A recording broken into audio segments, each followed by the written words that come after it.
Hi, so for today's video, I'm going to be showing you how to make a super cute personalized denim jacket. And I'm doing this for my niece, so I'm making a little one. And this was my test run, and I just used one of my old jean jackets that I had in my closet. So I did this test run, and I loved it so much. I went ahead and did my niece's one, and this is part of her Christmas gift. So I'm super excited because it came out really nice. Like, this is exactly what I wanted. And I'll show you what I used and where I bought the font. I forgot the name of the seller, but I will link it. I'll list it down below. And these are the thread colors that I use. So most of my thread colors came from the New Embroidery 50 pack of colors, and it came in like a big box, like with a 4-tier box with 80 different kinds of threads. I'll show you the ones that I did use. This is included in that 80 pack, but I used the pink so much I had to buy the big one. So I have this one, this one. If I did a yellow, because both of our names are only 5 letters, my other option was going to be a yellow, and you can use any pastel yellow. This is just a sim thread S20. And this is also a sim thread S48. Sorry, this is N211 in case it's super small on this screen.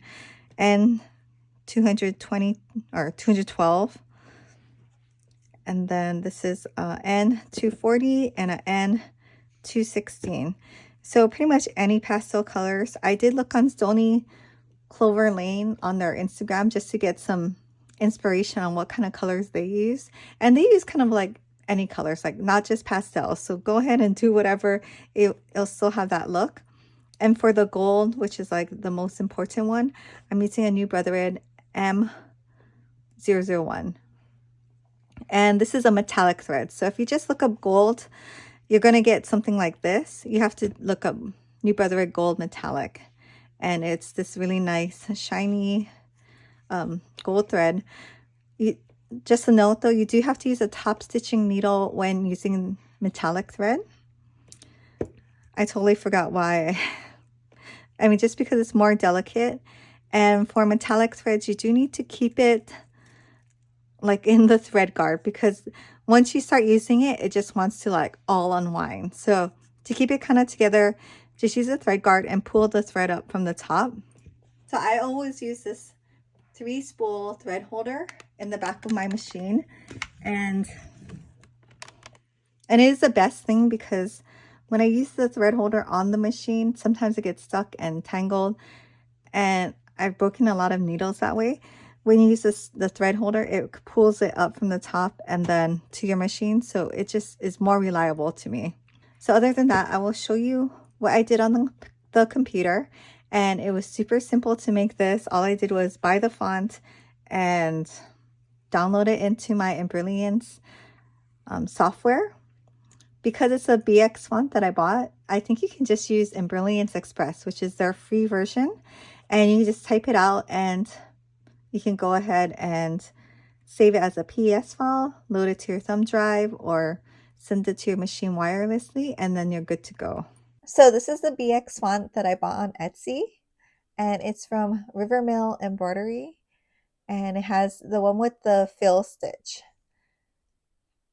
So this font includes a 2-inch, a 2.5-inch, and a 3-inch alphabet. So it's fill stitch with satin border. And this makes it different from other ones that just has satin border or applique. This one has a stitch in it already. So here's my embrilliance. This is what I made, and I'll show you how to do it. It's super simple. We're just going to open up a new tab, and I already have my BX font loaded into Embrilliance. And you can just have Express do this. You can load up BX fonts and just type out words on the free version. You don't have to have all the other stuff. So I'm just going to type out her name. And I'm just going to be resizing this. And it's really nice because Embrilliance lets you resize the fonts and it doesn't mess them up. And it does stop you from going too small or too big where it can't, I guess, keep the the thread counts, or you know, the thread's nice. So I'm just resizing it so it fits in the hoop. And I already measured my jacket, so I know it would match the back part. And then you can just go ahead and change the colors of your threads. You can do this in Embrilliance, or you can just do it at the machine. Totally up to you. I would make them different colors though, so that the machine stops. But it's also nice to coordinate it so you don't have to think too much about which color you're going to use. So I'm just going to go ahead and finish up adding all my colors in, and we'll go back to the machine. Okay, so I have my denim jacket hooped up. I actually forgot to film hooping it, but so I'll go over it after I guess I'm done, since I got it all perfectly in there. But I'm just getting it on the machine right now.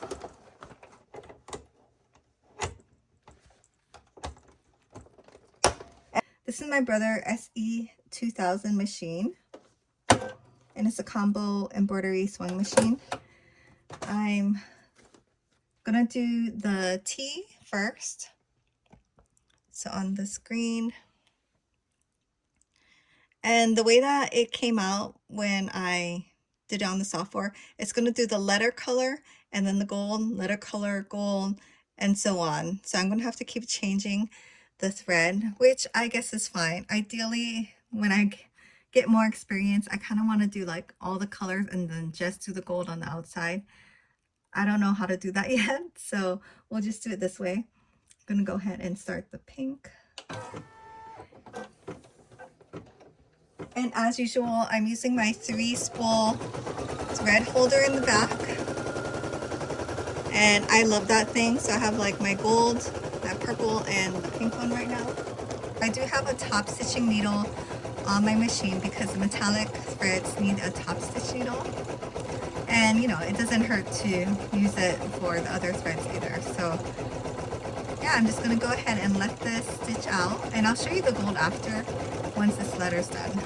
Okay, so the T's done. I'm going to color change my threads, and I always cut the threads up here. I don't know, I mention it because I don't know, that's what I learned, and it doesn't hurt to share.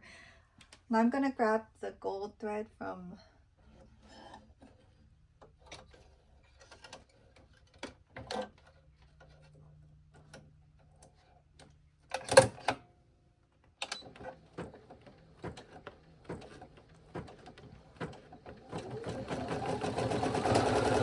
I'm gonna let this run and show you what it looks like after.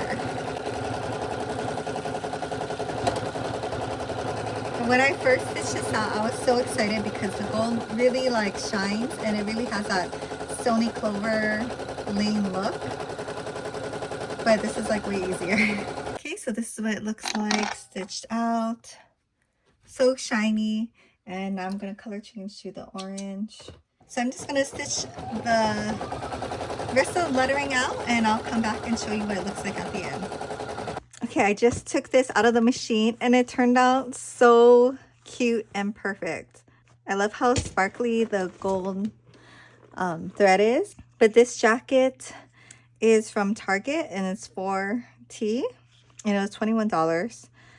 It's Oshkosh, but this one was so cute. They had a couple, but this one had the hearts in it, and it was like super cute. Sorry, this video is so backwards, so I'm gonna tell you how I hooped the jacket on, especially for it being so small.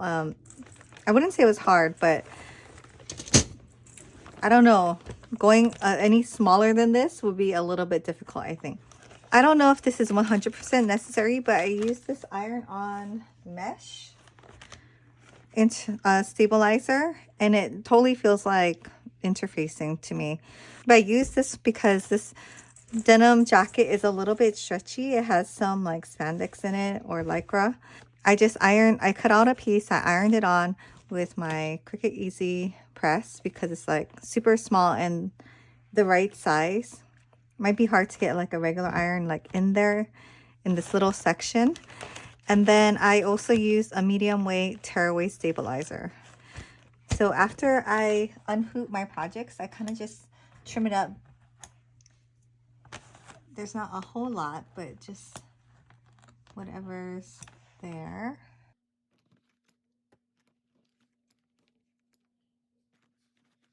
And I ordered some silky tender touch to put on this for after.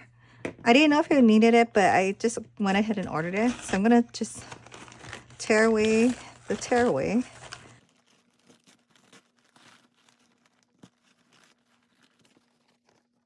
And when there's little pieces, I get my owl and then I'll kind of just pull it off.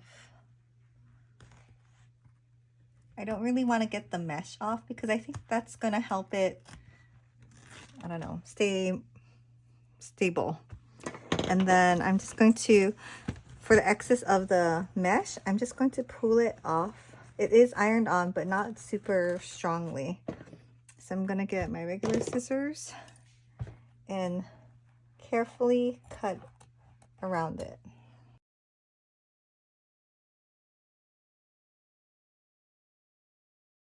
And this is just what I've seen other people do. Trim up their mesh stabilizer or iron on afterwards. I'm sure you could totally just leave it, but since I'm giving this as a gift, I want it to be nice and clean.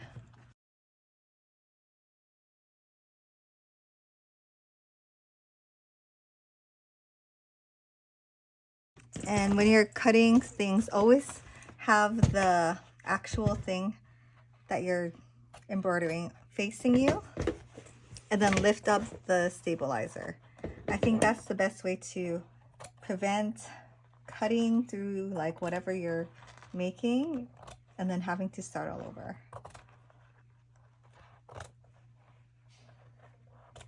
Just I learned the hard way. Okay, so that's good. It's actually totally fine. I wouldn't say it's scratchy, but because it's for like a little girl, I do want to make it softer. Okay, so this is the Sulky Tender Touch, and I don't know if you can see the texture of the fabric. It is bumpy on one side and soft and kind of polyester, but soft feeling on the other side. If you don't want to buy this specialty product, you can always use like a lightweight interfacing. That would totally work too. And interfacing just has like more of a, it's also very soft, but it has more of like a papery feel. But it's pretty much the same. So only because I'm doing this as a gift, I really wanted to use the right product for the job. So the instructions say to cut your piece 1/2 inch around your design. And I'm gonna get this friction ball pen. It's erases and heat. So you can either do a square, which might look better. Yeah, if I just did like a square on the back versus like a circle. We'll try a square. I don't want to go on this part though. I think we'll just stay right here. So you can kind of mark where you want it.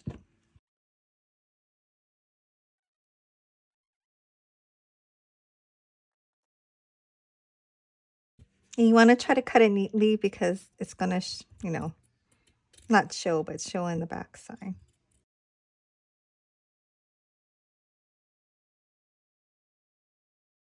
So get my pad. It says to iron it for 10 seconds. Is that even? Gosh. Okay, I want to cut it exactly. I don't know, it's going to bug me if it's not exact.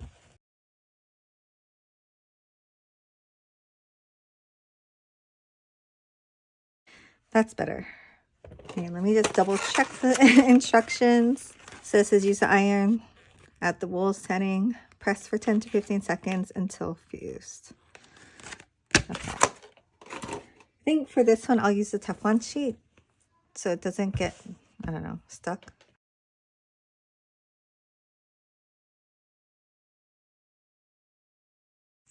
Okay, let's just let this cool. I'm going to go ahead and do it again for this part. and come back. So yeah, that's the jacket. I'm actually going to add on some patches so I can put one on like the arm, maybe one over here. I may do like, I've been looking on Etsy for all different kind of designs, and I was thinking of doing like a castle, and they had like these really cute Minnie Mouse and bows on there, but I just wanted to go ahead and just show you this for now because all the patches can be done to your taste or liking, so that'll be all different. Maybe I'll do a video on the patches if I find some really cute ones. But yeah, this turned out so good. I love the embroidery, the embroidery file from Etsy. So this is my jacket, and this is a really kind of like small crop jacket I just had, and I tested it out. It's from, I guess, H&M, size 6, but it's a kind of a stretchy material. It's pretty similar to this little one. It looks tiny. It looks just a little bit bigger than a 4T size. So I did do my name on it exactly how I did this one.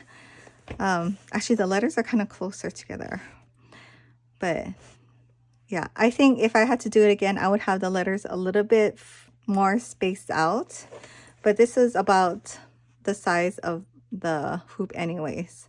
I didn't want to have to do separately because I was just testing it out. But yeah, both of these came out super nice. I used the same colors.